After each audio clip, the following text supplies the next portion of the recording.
matchup between your two favorite teams, and you're at the game getting the most from what it means to be here with American Express. You breeze through the card member entrance, stop by the lounge. Now it's almost tip-off, and everyone's already on their feet. This is gonna be good. See how to elevate your live sports experience at americanexpress.com/with-Amex. Don't live life without it. Eligible American Express card required. Benefits vary by card and by venue. Terms apply. Our obsession with perfection and our never-ending thirst to improve. Because you can't seize opportunities for greatness if you don't show up every day determined to be the best. So let's go to the fields, the courts, the tracks, and the skies, where success is determined by your willingness to challenge yourself. Delta, keep climbing. NFL is on Sirius XM. Hear every game on your radio. And with your hometown announcers and local pre- and post-game shows, it's always a home game on the Sirius XM app. Touchdown! Kansas City! Get ready for game day with weekly shows from NFL greats Phil Simms, Larry Fitzgerald, and Tom Brady. To hear NFL radio, activate your radio by calling 844-711-8800 or visiting SiriusXM.com/go. There you go now. I think I'm recording. Oh, I think so. There you go now. I think I'm recording. Oh, I think so.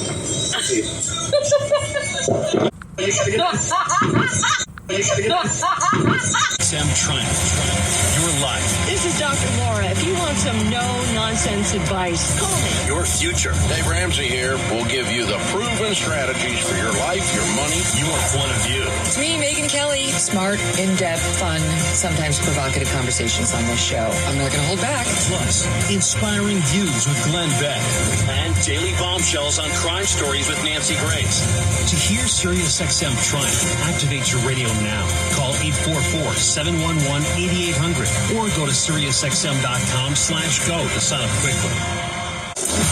Amazing moments happen so much at SiriusXM. We want you to see them. SiriusXM Video lets you watch some of your favorite SiriusXM shows on the SXM app. Groundbreaking interviews, amazing in-show moments, behind-the-scenes footage, live performances, all come to life in a way you only imagined before. Plus, you can create your own personalized Pandora station based on the artists you love. And hear over 100 extra channels filled with ad-free music for every mood or occasion. Get your first 6 months of our Platinum plan for only $8.33 per month, plus fees and taxes. Just call 844-711-8800 to take advantage of this amazing offer. If you've been thinking about buying a home, you need to be in the zone, the home buying zone. You need a game plan to win in this great real estate market. The Big C team at Equity Zone Mortgage has all your bases covered. Whether you're a first-time home buyer, purchasing your dream home, refinancing, consolidating debt, or even considering a reverse mortgage, contact the Big C team at Equity Zone Mortgage today. They have the lowest closing costs, and they'll close your loan on time, guaranteed, or they'll pay your first mortgage payment. And they even have a 3.5% purchase down payment grant that can get you into a home with little money out of your pocket. It doesn't get more clutch than that, folks. Score big on the biggest purchase of your life. Call Equity Zone Mortgage today at 1-800-772-8624. That's 1-800-772-8624. Or apply online at equityzonemortgage.com and tell them Big C sent you, as heard on the Big C Sports Podcast. License number 018-14868.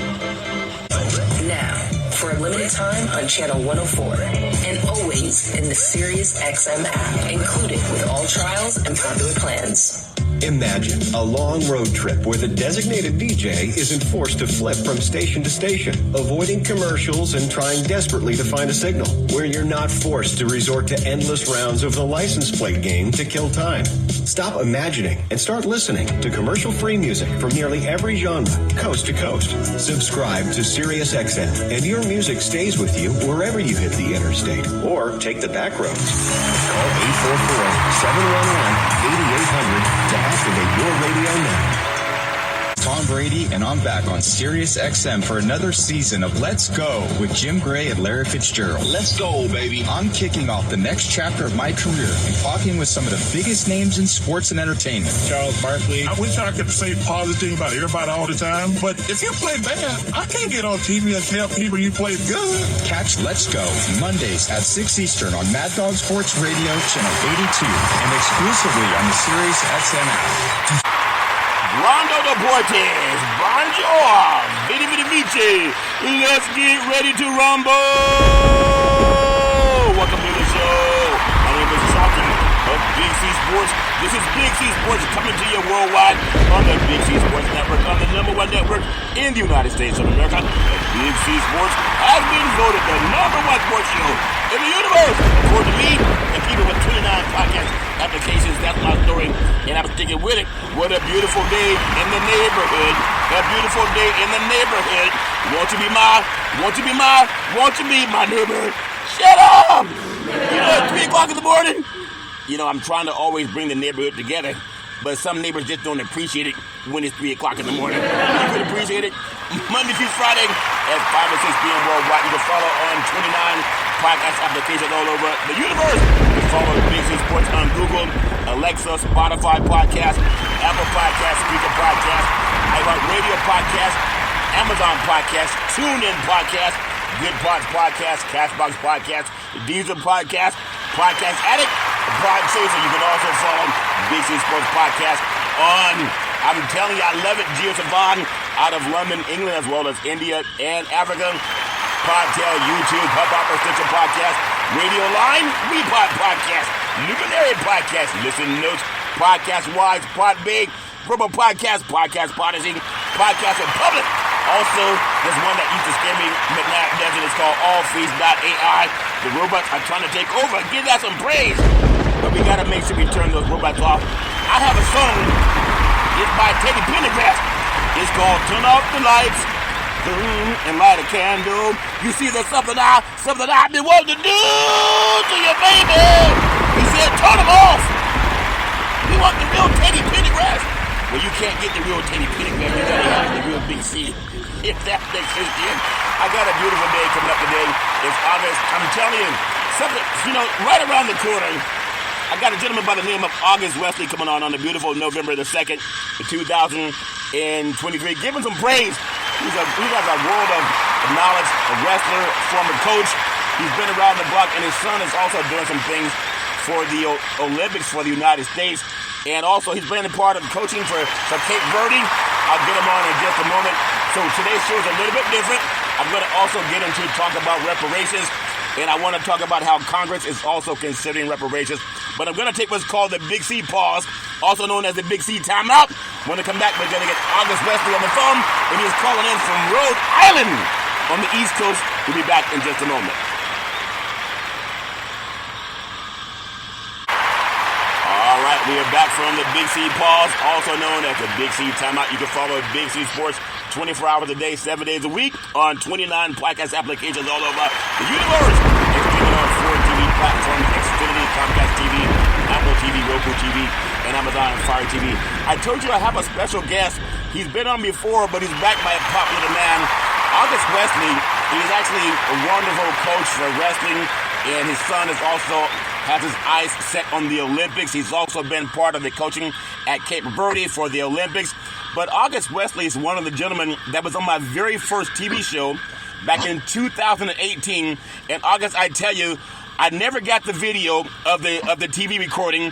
And the last time I called the producer, it said this number cannot be reached at this time. Does that make sense to you, August? He's trying to hold on to that. Yeah, he's trying to hold on to that all-fair level one. But I know you're calling in from the beautiful state of Rhode Island. What's the weather like back in Rhode Island? It's like 75 degrees in California. Yeah, it's a little colder than that here. It's a little cloudy today. It's a good autumn day, though. Nice little sweater, and you feel real good. Yeah, you guys got the seasons back there on the East Coast. Out here, we just get the weather, if that makes sense to you. But I wanna take some time to talk to you about your son. I know Anthony Jr. He's back in the United States from international travels, and I'm at the same time let people know your background and then how your son is following in your footsteps. But last time you told me he actually has bigger shoes than you now, if that makes sense to you, Well, yeah, first, thank you for having me on the show. It's always great to be on here and to get this good and positive information out to everybody. Yes, sir. Such a great platform to do this on. Yes, sir. Yes, sir. So, August, let the world know about your past, because you've done a lot, and sometimes you're very humble, but sometimes you just got to let people know that you're the real deal. Go right ahead, please. Well, first I want to say thank God my son is home. With all this stuff going on in the world, that for him to be home on U.S. soil safe is just a blessing. I'm just so happy that he made it home safely. Yes. Yeah, he kind of fell into the family career. My older cousin was an Olympian and world champion, and he's in a couple 3 Hall of Fames, and I accidentally fell into the sport of wrestling and just fell in love with it from my days at Center High School to coaching at Sierra College and Sacramento State to Iowa State to Wheeling University. So Anthony just fell into it and didn't stop. He got the baton and passed the 100 meters, ran the whole 200 meters. Yes. And so he's doing it big. He just got back from Europe and Africa, where he's been very successful. He was had wrestling matches in Paris on October 13th. Okay. And he was able to win 10-0 against Spain and 14-4 against Lithuania. So he's just preparing himself mentally, physically, and psychologically for this last push to be the next Olympian in the family. That's amazing. When you talk about the lineage and where he comes from, is with you and then also other relatives that you got into it.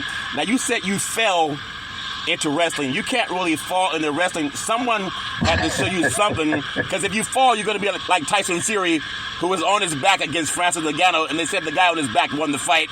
But boxing's different. We'll stay away from that right now. But when you got into wrestling, what was it that gripped you and you said, you know what, I'm going to do this? You know, to be honest with you, it was the fact that you are solely responsible for your success. Yeah. And I had played team sports before. I played basketball and I had done other things, but wrestling I just liked knowing that my back was against the wall each and every time I step on the mat, and I just kind of fell in love with the sport. And you have to embrace the grind, losing weight, gaining muscle, traveling. And my mom, Victoria, is a retired chef. Yeah. She was a caterer for years in Northern California, worked at McClellan Air Force Base. Okay. And so I would come home to all kinds of food, chicken and dumplings and peach cobbler and all kinds of great food that I couldn't eat because it was wrestling season. It was hearty food, and I really had to be disciplined. And so I took a hold of that discipline and really just applied it to all aspects of my life. But that's how I was in Portland, Oregon, and for the summer. And my older cousin, I did not know that he had already been a world champion and was wrestling at Portland State University. And I finally got on my uncle Tony Amato's nerves, and he said, go with your cousin. Just get out of the house. Yeah. So he took me to wrestling practice. And next thing you know, I'm practicing with these other kids. And I came back each and every year in high school to wrestling, and I just fell in love with it. So it was great. That's amazing how you got family members that said, get out of the house. But you know, August, that's probably before we had video games, where people now will sit in the house and sit on the backside and watch video games all day, but you actually did it by getting on the mat. Now, also, Iowa State University, the scholar athlete, has a BA double major in marketing and business administration in 2020. That's your son. And then, as you mentioned, Wheeling University, a master's in business administration in 2023. How do you stay focused as an athlete? And he's traveling all over the world. Does that make sense to you? Oh, my goodness. To tell you, I remember when he took his last test and he videoed it for me and he said, Dad, this is it. And I watched him press enter and he was so happy to be done with it. But to be honest with you, you know, and it's reach one, teach one, and being in education for years, I just wanted to make sure that that my ceiling was his basement. Yeah. And it's just so important because it is an uphill battle, and you do have to be competitive in the job market and in life. Yeah. And I felt as though academically, for him to have those things that he can, when he interviews for somebody, when he applies for a job, he can get those interviews. Yeah. And because he has a said degree. So his mother and I were really focused on that. That was important to us. Yep. And I don't know how he did it, to be honest with you, with all the international travel and Wi-Fi issues and those kinds of things. But he made it a priority, and he got it done. So I praise him for that, because a lot of people can't get it done in their own house. Well, August, I think, and this is Charlton Curry, Big C Sports, talking to August Wesley, wrestling coach, wrestling athlete, also a father of who's going to be an Olympic champion, in my opinion. I think I know how you got it, because he came out of your loins, and that's a compliment to you because of who you are as a person. So you don't have to look too far to see why he's so successful. But also, you mentioned March and April in Morocco, and then international training camp. Explain what that is to young people who may want to follow in his footsteps. Right. So, how things are internationally is the U.S. has done very well, very competitive, multiple world champions, men and women. Yeah. However, the curve goes to Europe, because anytime new technique comes out, it's coming from Europe, and the Americans are forced to go over to Bulgaria.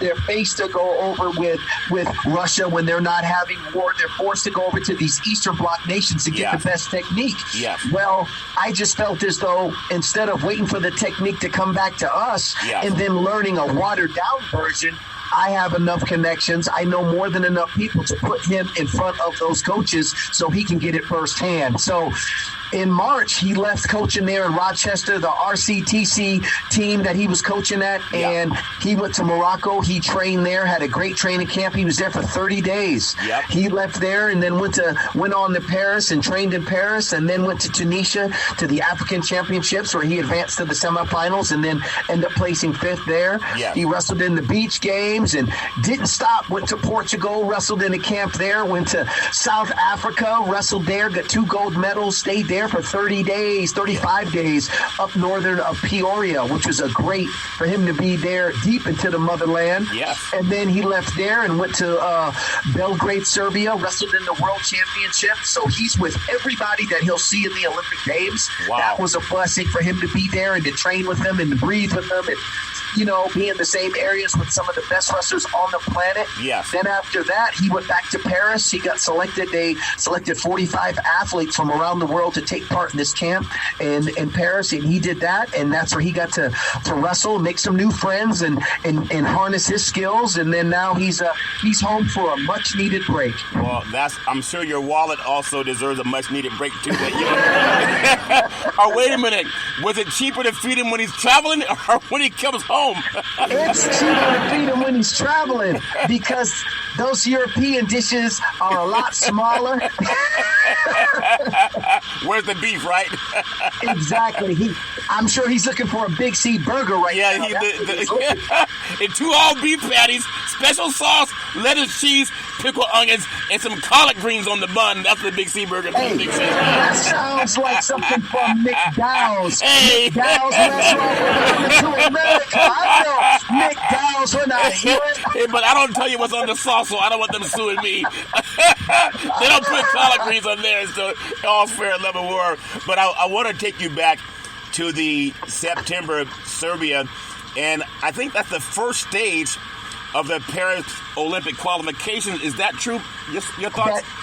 That is true. That's the first stage, the World Championship. The top 5 qualify for the Olympic Games. They don't have to go to the Continentals or the final qualification. They're in. So there was a lot of placed on that, a lot of pressure. We didn't place that kind of pressure on Anthony because we just wanted him to, because he had a little injury on his ankle, so we didn't have him worry about his weight. Okay. He went up to the next weight. wrestled there, mixed it up, and had the mindset of I'm going to be competitive in the practice room. I'm going to be competitive with my weight class. Yes. I'm going to be competitive with the mental part of the wrestling, Yes. the preparation, video breakdown, emotionally getting my rest, because there's so many aspects of being a good athlete that have nothing to do with what people see on television. Yeah. So we focused on that piece of it. Yeah, that's amazing, too. Again, this is Charlton Curry, Big C Sports, talking to the great August Wesley, coach, also athlete, also Olympic coach. With Kate. Tell me what happened with Cape Verde. I know I actually had you on a couple of years ago. You were at the Olympics, Olympic Village, and you were with Cape Verde. Tell me how the progress is from that moment to right now, if you don't mind.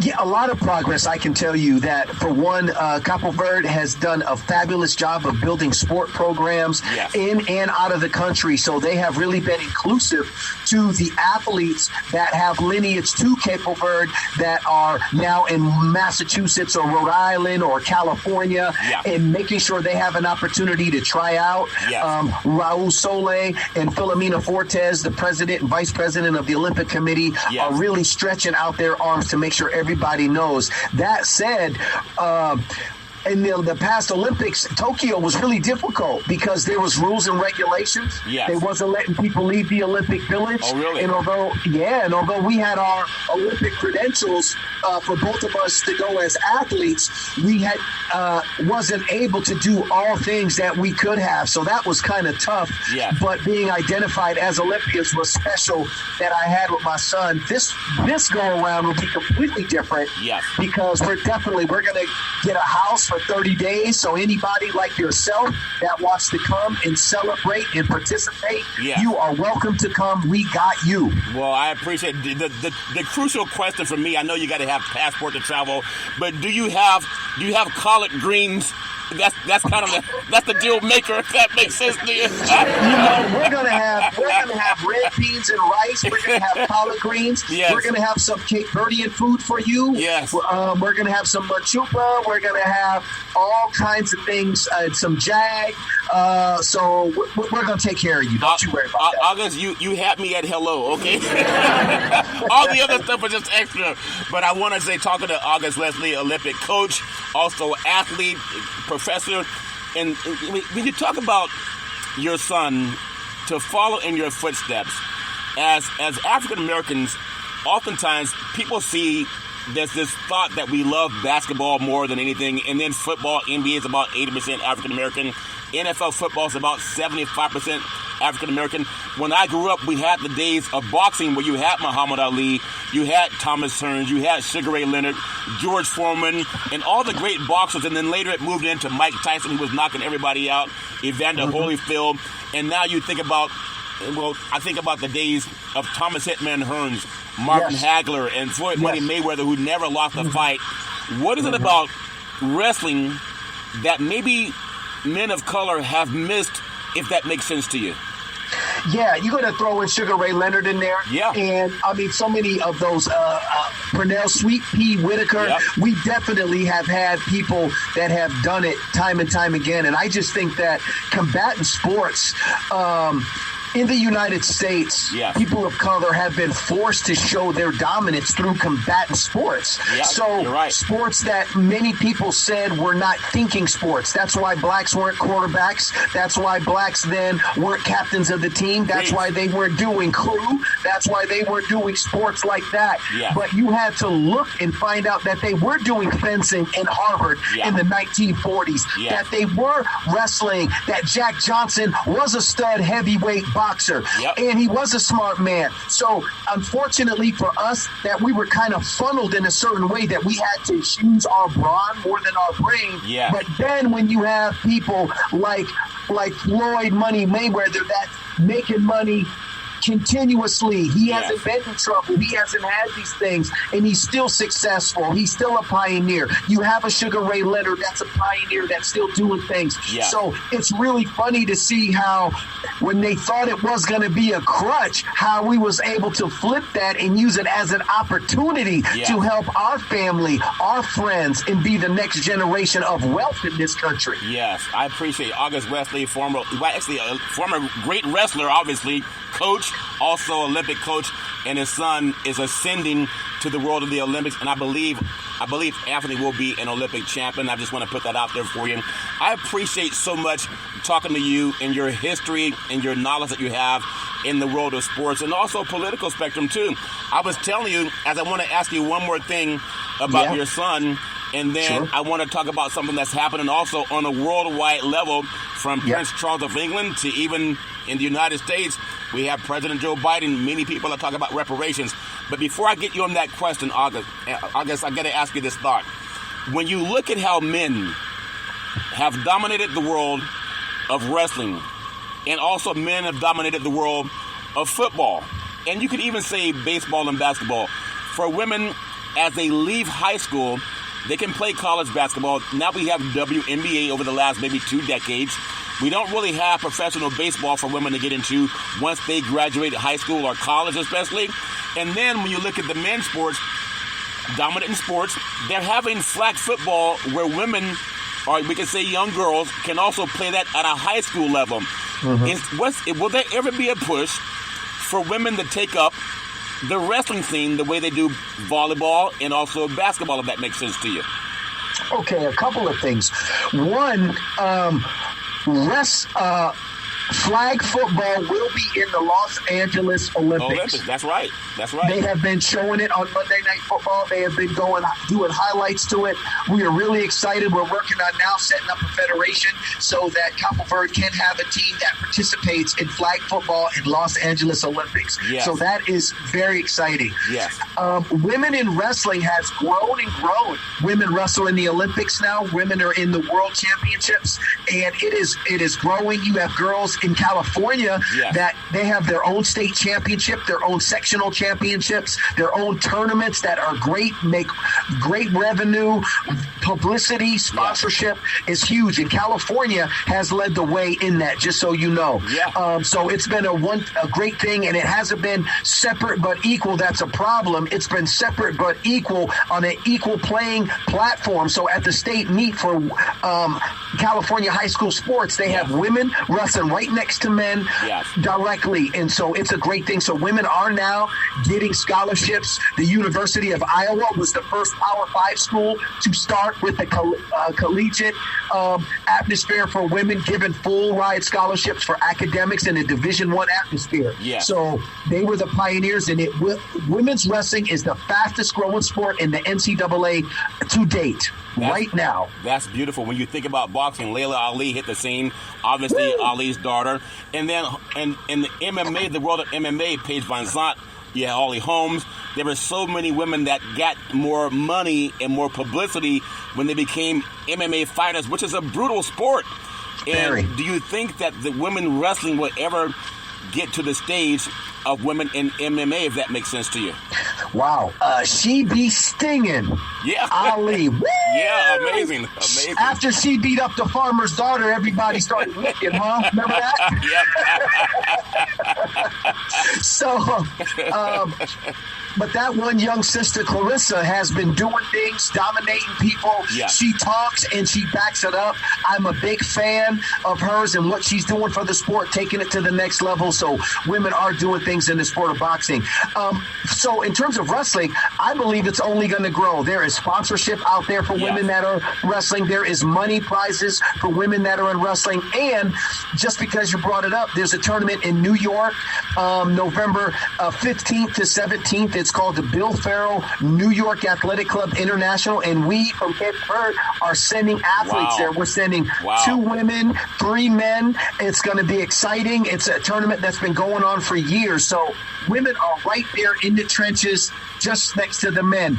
That said, MMA has a foothold on that kind of fighting and aggressiveness. There is great sponsorship. Dana White has done a fabulous job of promoting and giving women and men opportunity to make money doing what they love to do. And the reason why it's so exciting is because you can feature all the disciplines. Because back in the day, everyone wanted to know who's better. Right. The wrestler, the karate guy, the judoist, the Tai Chi man. Yes. Now you don't got to worry about that because everybody with jiu-jitsu is all encapsulated in MMA. And so now you have the best of all the world. So you have a striker, a boxer. One of my good friends, his name is Mike, and he knows all their names and details and everything, and he just constantly feeds me the information. So it's very popular. I don't know if wrestling in itself for women is going to grow that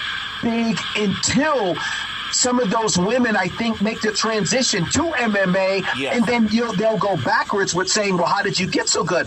Oh, it's because of the wrestling. And then there'll be more attention paid to wrestling. So that's kind of what happened. You know, that's beautiful that you bring that up and how there's this, because I really appreciate seeing what the CIF has done at the high school level so young girls have a chance to do something outside of just ending their careers on the college level.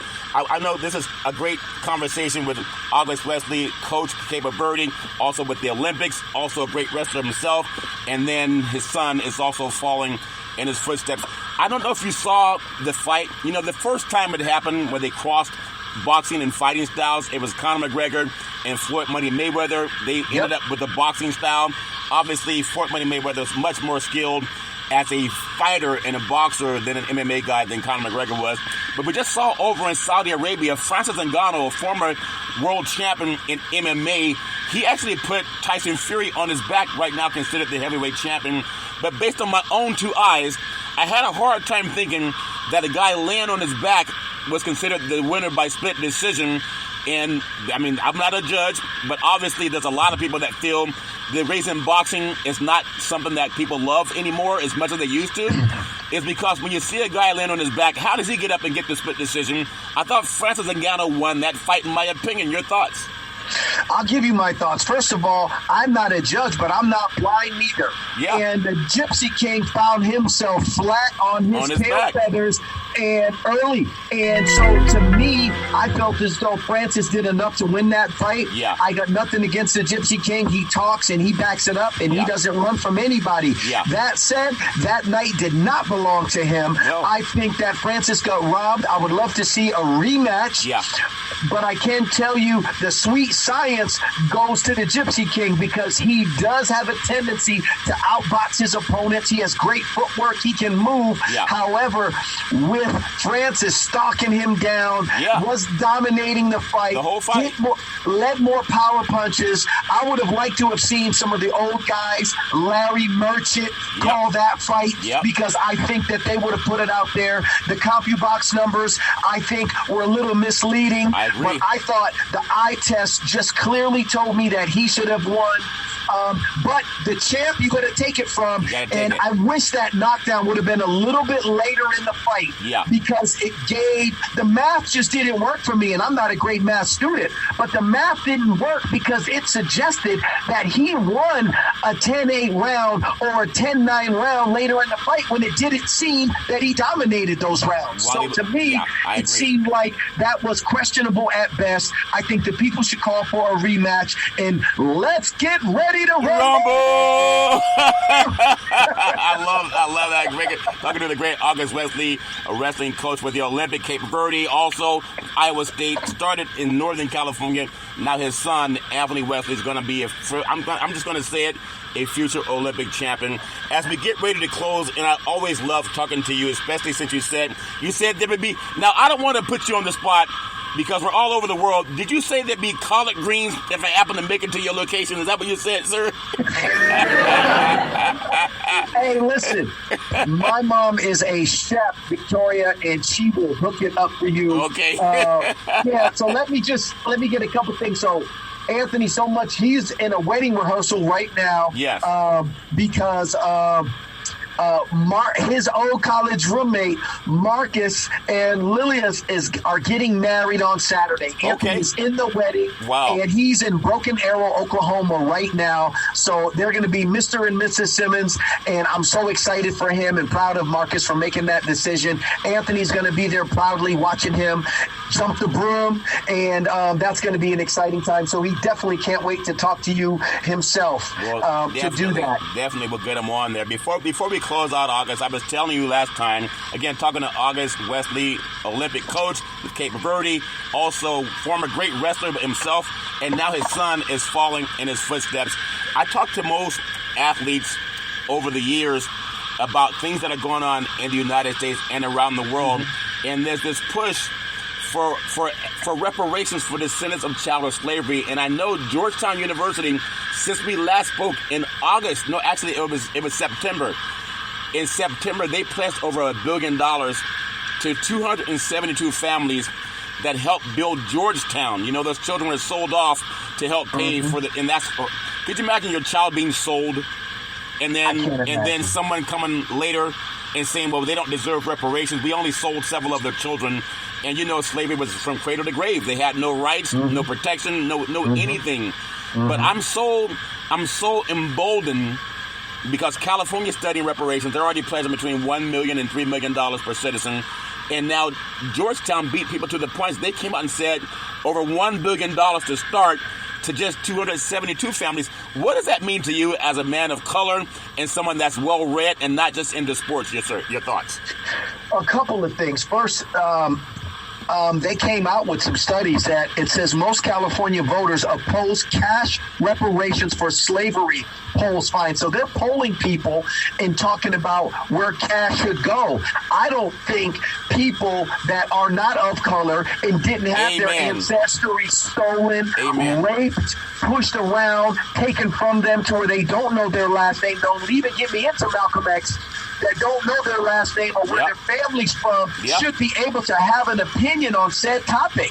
That just doesn't feel that it's giving credibility to somebody that can't feel, know, or taste what it's like to have come from that or the history books to show what your people been through. So to get a poll in that is really frustrating for me, and that's current right now. So I think that they need to continue and let it go through the litigation that it needs to so that they can go ahead and get said monies and then decide how it's going to be dispersed. I love the fact that Georgetown University, where Allen Iverson went to school. Patrick Ewing, Alonzo Mourning. Hello, Patrick Ewing is one of my favorites because I'm a Knicks fan, baby. So, the late John Thompson, coach there. And his son. And his son, Right?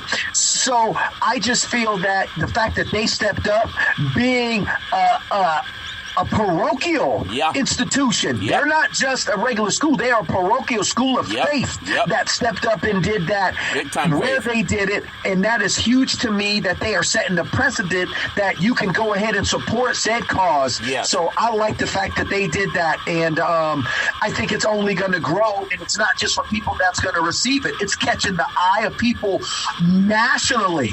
And I think there are plenty of states that are sitting and waiting to find out because as California goes, because with our electoral college, right, with our voting, as goes many presidents. So right here you can see Gavin Newsom, who was a governor, Ronald Reagan, who was a governor, right? And if Arnold could have ran for president, he would have too, because he was a popular governor himself, but just not born in the U.S. So I'm just saying that people are sitting back and waiting to see how California goes, and I believe there will be things implemented in some of these slave states that we can go back and clearly trace our heritage to what happened. It will go with the rest of them. Well, I believe they will follow California. I believe you. Freedmen's Bank was created by Congress to help former slaves put money in banks where they could get some interest on their money, and that money was stolen by the white citizens that were part of the board of Freedmen's Banks, and they were in several states. At the same time, no one ever polled me. Did you get a polling about do you deserve cash payments, August? No. Okay. I didn't get a call. I didn't get a text. I didn't get an email. I didn't get a fax. I didn't get anything. But I'll tell you what, if there was some monies owed with Franchise Tax Board, or if SMUD was going up, or PG&E was going to add something, they would be sending you stuff left and right. Amen. Or gasoline itself is going up. Everything's going up. And everybody says we don't deserve to give black folks any money, but we took all the homestead money and gave over 276 million acres of land to white Americans and white Europeans. And last I checked, if you own land, you can go to the bank and get a loan. Does that make sense to you? Yes, it does make sense to me. And it's just frustrating how we've been shut out, pushed to the side. There's a big case thing that happened here in the New England area that they were showing how banks were not offering the same kind of loans. Exactly. And they was not giving people the opportunity for loans in this region. And also that banks were being opened up in certain areas, regions, and neighborhoods and not open to others. So the case went down. A lot of money was handed out, and now they are being forced to open up in certain neighborhoods because if kids can't see and identify what's saving with your how taxes work, how having a bank account or your credit score matters if you don't see a bank. If the closest thing you see is a liquor store, that is going to be your mindset. So having a bank, looking at the professionalism and also learning the ways of how to save your money, what to do, how to invest. These things are not being taught in inner city schools. So you are further behind the curve when it comes time when you get a little bit of money, when you get your first credit card, you don't know what to do with yourself because you haven't had that guiding, that nurturing. And now they are forcing them to do that in this region. Well, so hopefully that takes a hold throughout the United States. I think you're so right. It's even international where the international community, the United Nations is calling for reparations for descendants of child slavery, and you can't get much bigger than United Nations. I just want to tell you, there's so much that I'm so grateful for. You know, there's still racial covenant. They call restrictive covenant in California on real estate applications. It says this property shall not be sold or rented to people who are non-white or Caucasian. Wow. That's in 2023. And then the Department of Real Estate says, well, it's not enforceable. Could you imagine if you had a real estate application that said this property is not allowed to be rented or sold to anyone who's white? How long they would have taken to get that out of the books? You know what? I'm also almost at a loss of words to just see and hear about that being written anywhere on anything current, even if it's not enforceable. The fact that you're going to read it or know that it was there or that property was under that jurisdiction at some time would make me not even want to buy it. But it's just a sad. Some things are sad and we need to get rid of, but when some of those statues, buildings, and some of the names on some of those schools, those colleges and universities was coming down, a lot of people were mad when they wanted to change Columbus Day to Indigenous and different days like that. People had an attitude because it's always been like that. Just because something's always been does not make it right. So I just don't understand why they want to go back and say, well, that's just how it was, or they want to brush over history. I'm sorry, you cannot pick and choose what you want to teach in the classroom or in life. So it's really frustrating sometimes to see that. And it's just disheartening. And I really wish people took a global approach. I'm going to give you an example of a global approach. It's a little frustrating to me to see how the United States is really putting themselves in position to enter into this war. Now, I am not saying that I think it's fair for the women, the children, the hospitals to be attacked. Of course. I'm not saying that at all. Of course. Innocent people should not be in there. We understand war is a part of the world, but there are rules to the war. Yes. I just want to clearly point this piece out and have a clear understanding. I'm just surprised with the fact that the United States is over there doing what they're doing, more than just getting hostages. But yet when the stuff was going on in Europe, we weren't doing anything but sending supplies. I know. We were just sending over food, water, and everything. But in this other area, which has people of color, it seems as if the United States is ready to get involved. And I don't understand how time and time again, when it becomes a country, a region of people of color, that the United States is quick to send to get over there. But when it's a European situation, we're going to watch. We're going to see from a distance. We're going to try to help. We're going to lend a hand and handshaking. But when it's something else, we're ready to get some people together and go and fight. And it's just interesting to me when there's brown involved, how it looks a little bit different. Well, I think, August, you're very astute, and we've known the history of how the world developed, especially in the last 400 years or so. But we just got to keep our heads engaged in what's going on politically and not just be hoodwinked into just playing sports all the time. This is Big C Sports talking to August Wesley, former great athlete as a wrestler, also coach of the Olympics team at Cape Verde, and his son is also, in my opinion, going to be an Olympic champion. As we close out, I could talk to you forever because I love erudite men, and I've loved every time I talk to you. I think you're amazing. I want to just close with saying this. If you could give a nice send-off for every young person that wants to follow in your family's footsteps, that goes into the world of wrestling, also very well read, I really do appreciate, and I understand why your son is so level-headed because he comes from you. And so I appreciate the way you can elucidate a subject. And we're not like most of our brethren, unfortunately, that only talk about sports and touchdowns and home runs and three-point plays. The black community is so talented. But somebody got into our brain, I think it was Laura Ingram, when she said, shut up and dribble. And a lot of us only do that. And that's a shame to me. That's a shame. Do you think we'll ever get more men of color that can have the conversation that you and I are having? Because it's very factual, if that makes sense to you. Yes, the answer is yes. I think there's a lot of people that bring a lot of intelligence to the things that are going on, that are very astute to the things that they see and can articulate their points very well. Yes. Unfortunately, some of their careers make it to where they can't talk about said topics, or they haven't been given the platform to have a free conversation, because oftentimes people want to close their ears to these kinds of things because they just want to move over and past it. So there is a couple things I wanted to say. One thing I wanted to say is, and a lot of people, might not know this, that Elon Musk is being real active right now. I got a former athlete of mine that works in the Richmond office there of Tesla, and he was telling me that not only are they building a brand new truck that kind of looks sci-fi, that's going to be all energy having, but now they're going to make their battery ports where people not gas up, but where they get their their energy. That they're going to be compatible with Hyundai and other brands. Really? So the electric car, because they do this in Texas, but they do all the testing for this there in Richmond.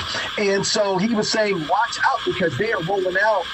Their goal is 100,000 vehicles a year. So he is seriously moving in that direction. That is very powerful. Again, that's why I love talking to you, the great August Wesley, coach at Cape Verde, also former great athlete himself at Iowa State, and also in Northern California, and his son, Anthony, is going to be, in my opinion, an Olympic champion.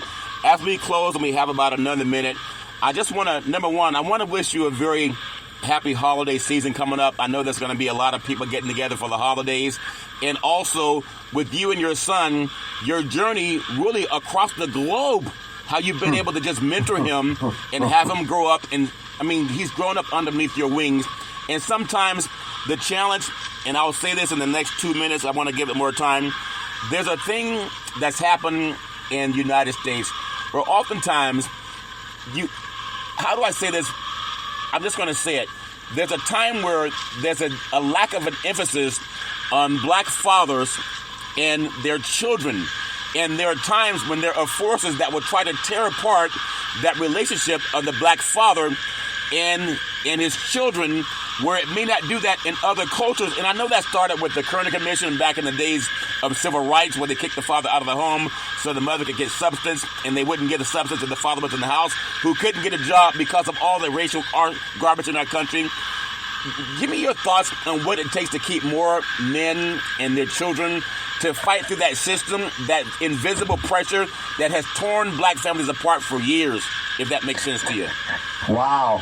That in itself we could talk about for a long time, but I would say systemically it's been harder for people of color as we go back to get the jobs that they need to get to be able to take care of it and have one income support their family. Yeah. So you had fathers that might have to join the Merchant Marines. Yeah. You had fathers that might have had to go in the military and do other things to get outside the home. You had mothers pre-World War II that was having to work and do things. So you didn't have that nuclear feel. You had moms and dads that was away most of the day, coming home to only nurture, guide, and be with their kids towards the end. Yeah. Father working 2 jobs because he wasn't getting paid good to just work one, back-breaking work that other people didn't want to do. So when he came home, he got a hot plate that had some tin foil on it that was in the oven, and then he went to bed and started his day at 6. Yeah. So unfortunately, some of the connections were not made, I feel, with the family because you need chemistry, you need work, you need love, and you need consistency. Yeah. So you're not having that if mom and dad are just passing each other in the wind. Yeah. So I think that has been a difficult road, and we didn't have opportunity for counseling, for therapy, for someone to talk to them about it because no one wanted to hear it. Yeah. Those things were in all Kaiser plans at that time. So it's made it difficult. I think now people are investing more into their children because they know they're the future, not just a paycheck the way they made it to where if you had more kids, you could get more money from welfare. Well, now that there's a limit on how long you could be on welfare, people really have to take a look at what's going on in the byproduct of that student. And for most kids, it's being a student athlete because mom and dad doesn't have the correct credit score, or mom and dad can't get a Parent Plus loan to go to the certain college, so they're forced to go to other colleges. But there are progressive states like Chicago that lets kids go to school for free for their college coming out of high school, that they'll let them go for, that's Malcolm X College, Olive Harvey, some of those schools that are specific in trade and what you want to do. Or here in Rhode Island, they let kids go to school for free 2 years if you come out with a certain GPA. So I wish California was a little bit more proactive in that, because then that will help what's going on in the home. Because let me say this, it's difficult. Now, I grew up in a nuclear family. My stepfather, Alan McKinney, was in the military, married my mom with kids, and did a fabulous job with us and given us everything we need. I was just with him a little bit ago. But everyone didn't have a nuclear family to see that and have a role model and understand how the dynamics of a relationship work. There's going to be good days and bad days. There's going to be some arguments and some disputes, but you still love each other. And so not everybody has those examples, and I was fortunate to have that. And I know it's just not, it's difficult for some people. It's difficult, but I just want to say in closing, we just lost my grandfather. His name was, and I appreciate that, Peter Amato II. He was born in 1931. He was 92 years old.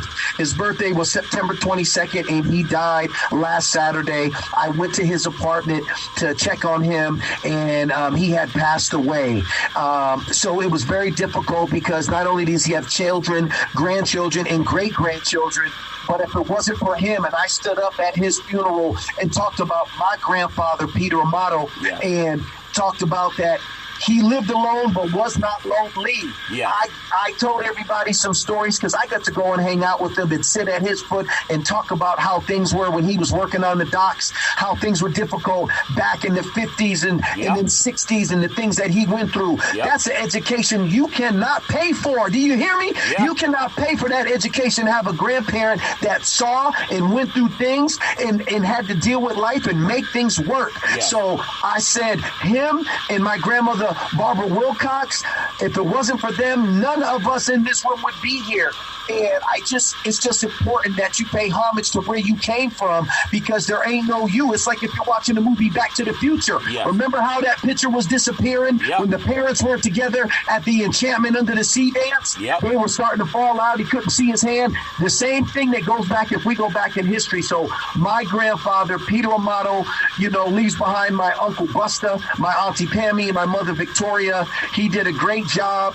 Nobody's perfect, especially not in fatherhood, because we haven't had all the examples. Yes. But he did the best he could. So I just wanted to say, my late grandfather, may he rest in peace. May he rest in peace, and well said. My thoughts and condolences to your family, and may you all just keep finding the healing, because they never go away. They're just in spirit. This is Big C Sports talking to the great August Wesley, coach of Cape Verde Olympic team, also former wrestler and coach Iowa State, and his son, I believe Anthony's going to be an Olympic champion. It's always a pleasure talking to you. I wish you nothing but the best, and I just wish that, we're going to stay in touch, especially after the holidays. I thank you so much for coming on the program, and I'll see you down the road. Hey, can I get some come-out music the next time I come on so I can get a little... Bring it to me. Bring it. I want a little intro music when I come on the show. What's up? California's in the house. East Coast in the house. That's how we do it, baby. That's how we do with it. Sultan Curry. He's laying the tracks. He's giving you opportunities. He keeps it real. This is not scripted.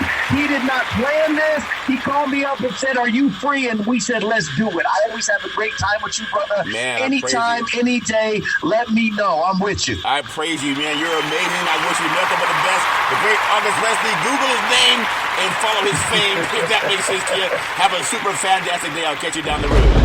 Thank you, brother. Have a blessed day, sir. Thank you. That's the great August Wesley. Just really do appreciate him.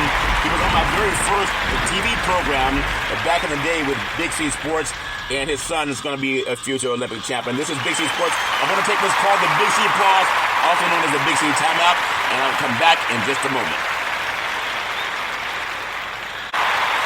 All right, we're back from the Big C Pause, also known as the Big C Timeout. You can follow Big C Sports 24 hours a day, 7 days a week on 29 podcast applications all across the universe. It's streaming on the core TV platforms like Verde, Comcast TV, Apple TV, Roku TV, and Amazon Fire TV. I had the pleasure of talking to the great August Wesley, a coach for Cape Verde in the Olympics, and also great wrestler and coach also in the Big 12 Conference, Iowa State, and then also has a history of wrestling. His family does in California. Now his son's going to be, in my opinion, a future Olympic champion. I want to give him some praise. Really do appreciate you coming on Big C Sports. I want to close out today's show and talking about what August and I were talking about is the California Reparations Task Force have a meeting scheduled soon with one of the members of the task force, the number one senator in the United States. That's Senator Stephen Bradford. He's brilliant. I would love giving him praise. But also the chair is Camila Moore. She's brilliant. I love giving her praise. Dr. Amos C. Brown, the vice chair of the California Reparations Task Force. I love giving them praise. I want to also give praise to Councilmember Monica Montgomery Steppe. She's brilliant. I love giving her praise. Assembly member Reginald Jones Sawyer. He's brilliant. I love giving him praise. Dr. Shell Grills. She's brilliant. I love giving her praise. Dr. Attorney Lisa Holder. She's brilliant. I love giving her praise. And Dr. Devon Scott Lewis. He's brilliant. I love giving him praise. Professor at California Berkeley. And also Attorney Donald K. Kamaki. He's brilliant. Part of the California Reparations Task Force. I love giving him praise. But I will be meeting with Senator Stephen Bradford soon. He's the one who's authored Name, Image, and Likeness, which is NIL, that a lot of college kids can now use to earn a living for their name, image, and likeness. He's part of the California Reparations Task Force. I love giving them all praise. I love also paying homage to Double O. She's part of the National PAP Committee for the National Black Wall Street Project, and she sent me Executive Order 13985 on further advancing racial equity and support for underserved communities through the federal government. That's also called the White House. I love giving Double O praise. Also, I want to thank the gentlemen at Georgetown, the men and women that also pledged over $1 billion for reparations to just 272 descendants of chattel slavery. Love giving Georgetown some praise, not just for their basketball. Also want to thank Double O, again, part of the National PAP Committee for the National Black Wall Street. She sent me this article from the United Nations that says that strong leadership and political will are crucial to ensure reparatory justice. Give that some praise. And the United Nations is pro-reparations. I want to thank T-Mobile, America's largest 5G network, for our sponsors of Big C Sports. Also want to say thank you to PNC Private Bank, our sponsors of Big C Sports Podcast. I need $6 billion. That's what I'm asking for, and I'm going to get it. Also, the talk of should the United States government pay reparations? The answer is yes. The United Nations is behind it. California studying it. They've already pledged about, in thought, it's in front of the lawmakers between $1 million and $3 million for descendants of chattel slavery. And I talked about it yesterday, and I want to close out the show with it today. You can Google Freedmen's Bank, Freedmens Bank. It's United States Bank, also known as Freedmen's Savings and Trust Company. And Freedmen's Bank, it was established by United States Congress March 1865 to provide a place for former slaves to safely store their money. After several years of success, in which freedmen deposited more than $57 million in the bank, you got to go back to 1865, just after slavery was abolished. It ended in 1874 because of deceit and because of fraud. The bank failure not only robbed many African Americans of their savings, but also had a severe psychological impact on them, causing many to give up hopes and dreams that they could be safe in the United States. If you think we don't deserve reparations, Google Freedmen's Bank and see how they were robbed of all their money. All of it. And Congress set it up, and they only had white men in charge of it. And that's one of the biggest frauds in the history of this country. See, I believe in what I say reparations now and reparations forever. That's my story, and I'm sticking with it. As I always tell you, my show is real. If you're going to drink, don't drive. If you're going to drive, don't drink, because mothers against drunk drivers are mad, and fathers against drunk drivers are mad. It's one of the easiest things not to do. You could call Uber. You could call Lyft. You could walk it off. You could drink it off or sleep it off. Drink some water. But don't get behind the wheel of a car after you've been drinking. The life you save may be your own. That's my story, and I'm sticking with it. As I always tell you, at every Big C Sports show, back in the day, there's a man known by the name of Drew Boudini Brown. He was known as Muhammad Ali's right-hand man. He would always tell Ali, he said, you float like a butterfly and you sting like a bee. Rumble, young man, rumble. He said, with all you got to use, how can you lose? Ali would say, I'm so pretty, I can't possibly be beat, because listening to Big C Sports makes me want to dance on my feet. That's why I float like a butterfly and I sting like a bee, and I'm always rumbling. My beautiful mother always says, there's never ever an excuse for racism or domestic violence. No man, woman, or child should ever have to go through that garbage on their own. As I always tell you, if you know anybody going through that garbage, pick up the phone and call 911, because things change when the police show up. No man, woman, or child should ever have to go through that crap. That's my story, and I'm sticking with it. Well, as I always tell you, on every Big C Sports show, you know what time it is. I thank all of my family legacy, and my beautiful children, and my great-grandparents, and my grandparents, and my mother, my father, my brothers and sisters, and my beautiful children. And I thank everyone who has the heart for doing the right things. When I tell you, let's honor President Abraham Lincoln, America's 16th president. You know what he said? He said, reparations now, reparations forever. Let's honor President Abraham Lincoln 2 more times, as if your team just won the game. Listen up, Congress. You have reparations right now on your books. He said, reparations now, reparations forever. Let's say it one more time so we can have executive orders signed and get reparations to happen the way the United Nations said it should. He said, reparations now, reparations forever. I thank you, I appreciate you, and I hope that you have a super fantastic day.